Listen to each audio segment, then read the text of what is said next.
3:30 in the morning LA time on Friday, on the 11th, she called me from on top of the roof in Kesennuma. She said, I'm on top of the Tsuruha drugstore building surrounded by tsunami. She said, please call for help. I might die, she says, but I'm not going to, I'm going to fight, she says to me, and then I lost her.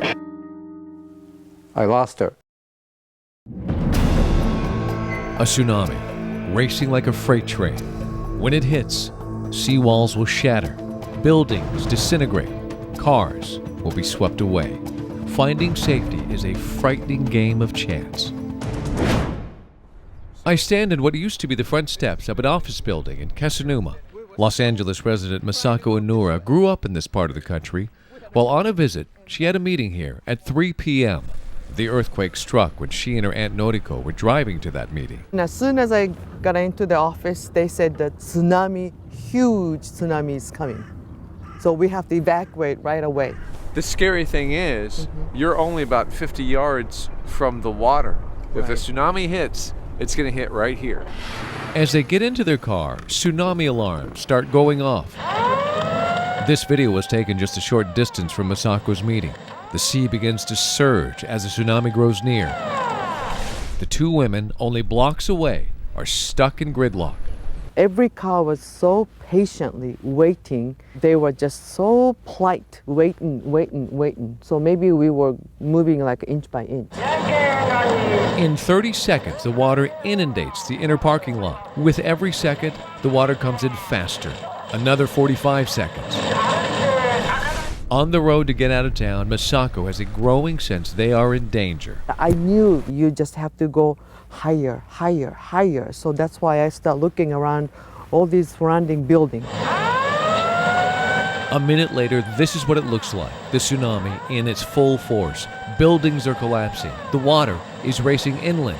Even though Masako has no idea the tsunami has hit, she realizes the only way to safety is on foot. We gotta get out. So I pull her arm and then start walking like this. Perhaps the most important moment of her life took place here. On this street corner, she runs up to a perfect stranger, Daisuke Watanabe. I thought that he could help us to find a way where to escape. Little did she know, Watanabe is in the Coast Guard. On his cell phone, he had just seen video of the tsunami. When Masako came up to him, he happened to look down the street. He saw the water coming right at them. Wasting no time, he simply said, follow me.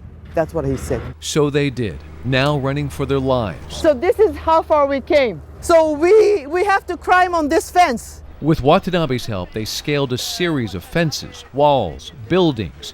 Everything has since been torn down, but she shows me exactly where they were. Water at one point was up to their chest, but miraculously, they were able to make it to the roof of this pharmacy. This is home video before the building was torn down. Soaking wet and 30 feet up, they accomplished what so many could not. A government study shows nearly half of the people living in the hard-hit coastal areas did not heed tsunami warnings. Some thought their cars would get them out of danger. Others thought their buildings would be tall enough or strong enough. Like this complex in Kesennuma, some people evacuated, but others felt it was safe to stay. They first got hit with this massive surge of water. Anyone who stayed was trapped. But as frightening as this was, watch. The tsunami wave appears on the horizon. People can be seen running back and forth on this balcony. Nowhere to go. Seconds later,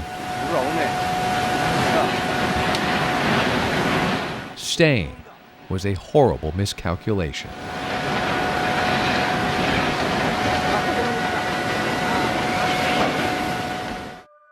Masako is enormously lucky. Thanks to Watanabe, she's alive.